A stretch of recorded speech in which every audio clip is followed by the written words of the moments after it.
रामायण के कांड से बड़े बड़े कांड है, जैसे बोफोर्स कांड, सीमेंट कांड, शक्कर कांड, चारा कांड, यूरिया कांड, और जो करते हैं बड़े बड़े कांड वे इस देश में ऐसे घूमते हैं जैसे घूमते हैं उत्तर प्रदेश में सांड। जब भी हम कुछ अच्छा करते हैं तो उस पर शिखर कलश रखा जाता है, और एक खूबसूरत इमारत के शिखर कलश के लिए भाई धमचक मुल्तानी से बढ़िया कोई नाम नहीं हो सकता। ये बहुत बड़े अधिकारी हैं वहाँ रतलाम में, और आज हमारे छोटे से निवेदन पर हमारे बीच आए हैं। मैं निवेदन करता हूँ कि आज की कार्यक्रम की अध्यक्षता उनके ज़िम्मे थी और आज उनका काव्य पाठ होना है। हम सब लोग बहुत प्यार के साथ, बहुत मोहब्बत के साथ, बड़े सम्मान के साथ भाई धमचक जी को आमंत्रित करें। बहुत ज़ोरदार तालियां बजाकर। मैं गीत वीत नहीं गाता, गीत कवित्री गाती है, क्योंकि इनकी आवाज़ बांसुरी जैसी होती है, अपनी तो बांसुड़े जैसी, इसलिए कवित्रियाँ गजल सुनाती है, मैं गजला सुनाता हूँ। अब आप कहेंगे कि क्या फ़र्क होता है गजल और गजले में, तो भाई साहब उतना ही फ़र्क होता है जितना बांसुरी और तबले में। अब बांसुरी चूमी जाती है और तबला ठोका जाता है।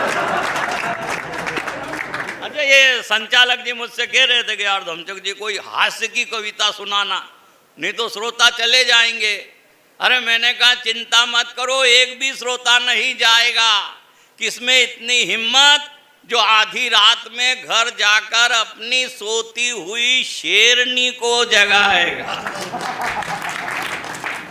अच्छा, मेरा कथन बिल्कुल सच्चा है, और शेरनी की मान में जाने से तो रात भर यहीं बैठे रहना अच्छा है। अच्छा, कभी समय जाते हैं, कई तरह के लोग मिलते हैं, कविताएं बन जाती है। अब मैं, चूंकि ये हास्य का तो माहौल नहीं है, इसलिए मैं कुछ व्यंग की कविताएं सुनाना चाहता हूँ कि लगता है अब तेल नहीं रहा उस बूढ़ी तिल्ली में। मैं किसी नेता का नाम नहीं ले रहा हूँ, नहीं तो आप समझ जाएंगे कि मैं सोनिया जी के लिए कह रहा हूँ कि लगता है अब तेल नहीं रहा उस बूढ़ी तिल्ली में, चंद्रगुप्त और चाणक्य बैठ गए हैं दिल्ली में। चंद्रगुप्त और चाणक्य बैठ गए हैं दिल्ली में, इनके लिए क्या हाथ और क्या हाथी है, डर के रहना इनसे ये पक्के गुजराती। एक गुजराती ने, महात्मा गांधी, एक गुजराती ने अंग्रेजों को भारत से बाहर भगा दिया, और दूसरे गुजराती ने भारत का दम दुनिया को दिखा दिया। एक गुजराती ने अंग्रेजों को भारत से बाहर भगा दिया, दूसरे गुजराती ने भारत का दम दुनिया को दिखा दिया। दुनिया वही करती जो भारत कहता है करता है, और दुनिया का दादा अमेरिका भी इस 56 इंची से डरता है। अभी आप देख रहे हैं कि देश में भ्रष्टाचार बहुत है, और मोदी जी कह रहे हैं कि न खाऊंगा न खाने दूंगा। उसके बाद भी जो देश में स्थितियां हैं वो नहीं बदल रही साहब। हमारे यहाँ जो स्थितियां निर्मित हो जाती सरकारी ऑफिसों की, मैं बताना चाहता हूँ कि सरकारी दफ्तर के दरवाजे पर खड़े एक व्यक्ति से मैंने पूछा आप कौन। सरकारी दफ्तर के दरवाजे पर खड़े एक व्यक्ति से मैंने पूछा आप कौन, तो वह थोड़ी देर खड़ा रहा मौन, फिर बोला मैं भ्रष्टाचार हूँ, यारों का यार हूँ, सत्ता सुख का सरदार हूँ, भारत में सबसे बड़ा हूँ, और हिंदुस्तान के हर सरकारी दफ्तर की चौखट पे खड़ा हूँ।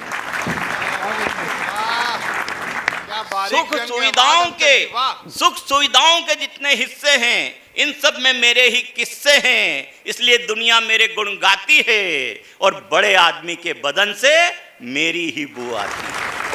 हर तीसरा आदमी मेरे फरेब में है। हिंदुस्तान के आधे से अधिक नेताओं का ईमान मेरी जेब में है, जिससे मिला उससे मेरी सूरत मिल जाती है, और जिस सरकार ने मुझे हिलाने की कोशिश की वो सरकार खुद हिल जाती है। वैसे मेरी कई किस्में हैं, कई ब्रांड है। रामायण के कांड से बड़े बड़े कांड है, जैसे बोफोर्स कांड, सीमेंट कांड, शक्कर कांड, चारा कांड, यूरिया कांड, और जो करते हैं बड़े बड़े कांड वे इस देश में ऐसे घूमते हैं जैसे घूमते हैं उत्तर प्रदेश में सांड। ये कई स्थितियां निर्मित होती, हमारे देश में कई स्थितियों से निर्मित निकलता है, बात बन जाती है। जैसे हमारा जीवन का एक यात्रा है, हैं। हम जीवन में यात्रा करते हैं, कभी ट्रेन में यात्रा करते हैं, कभी बस में यात्रा करते हैं, कभी प्लेन में यात्रा करते हैं। अच्छा, प्लेन में यात्रा करो तो ऐसा लगता है जैसे अपन शोक सभा में बैठे हैं, और बस में यात्रा करो तो ऐसा लगता है जैसे अपन लोकसभा में बैठे हैं। अच्छा, बस के अंदर देखो आपस में लोग लड़ते ही रहते हैं, झगड़ते रहते हैं। तो मैं बस के, अच्छा मेरे को पहली बार प्लेन में बैठने का मौका मिला तो मैंने सुन रखा था। आइए साहब, आपका स्वागत है, जोरदार तालियां बजा दीजिए। हमारे जो भी अतिथि आते हैं एक वृद्धि होती है।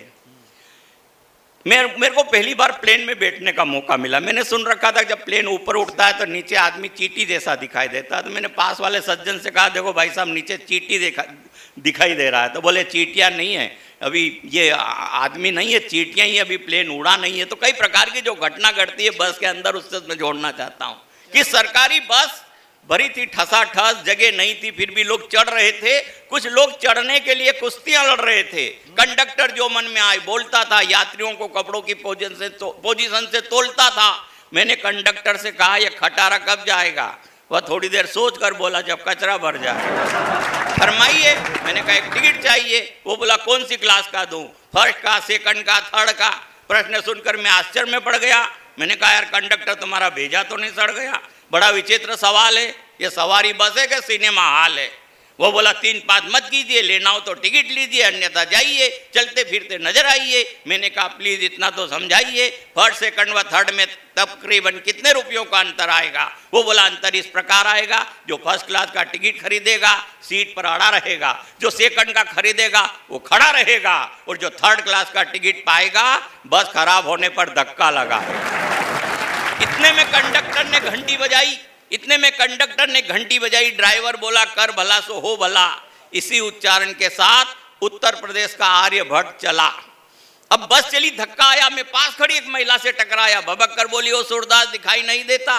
सब पता चल जाएगा जब एक ही घूंसे में चौकटे का डिजाइन बदल जाएगा। उसकी बात सुनकर मेरे मन में क्रोध के भाव जगे। फिर सोचा इस महिला के कौन मुंह लगे। उसके साथ वाले सज्जन से कहा, बाबूजी अपनी बीबी जी को समझाइए, बिला वजह डांट रही है, ऊपर से भेजा चाट रही है। सज्जन भंग के नशे में थे, दुनक कर बोले, होश में तो हो मिस्टर, बीबी होगी तुम्हारी, मेरी तो है सिस्टर। इतने में समीप की सीट से गंजा उचक कर बोला, गलती करके रुआब झाड़ते हो, शर्म नहीं आती? मर्द होकर महिला को टल्ला मारते हो, बिगड़ गई तो भागने के लाले पड़ जाएंगे, इतनी चप्पल बरसेगी सारे बाल झड़ जाएंगे। मैंने कहा गंजे जी तुम बीच में क्यों पड़े, तुम्हारी खोपड़ी के बाल क्या इसी तरह से झड़े? अरे मुझको ही लीजिए, हथनी की आकृति समान मोटी महिला बड़ी देर से धक्का दे रही है, फिर भी चुपचाप सह रहा हूं, क्या किसी से कह रहा हूं? महिला बोली, भैया कहाँ धक्का दे रही हूं, मैं तो सांस ले रही हूं। इतने में कंडक्टर हस्तक्षेप करते हुए बोला, भाई साहब व्यर्थ क्यों झंझटों में पड़ते हो, लड़ने की इतनी तमन्ना है, चुनाव क्यों नहीं लड़ते हो? जीत जाओगे बंगले की हवा खाओगे, यहाँ लड़ोगे सीधे जेल जाओगे। जेल का नाम सुनते ही मेरे शरीर में सन्नाटा छा गया और मुझे पता ही नहीं चला ये इटावा कब आ गया।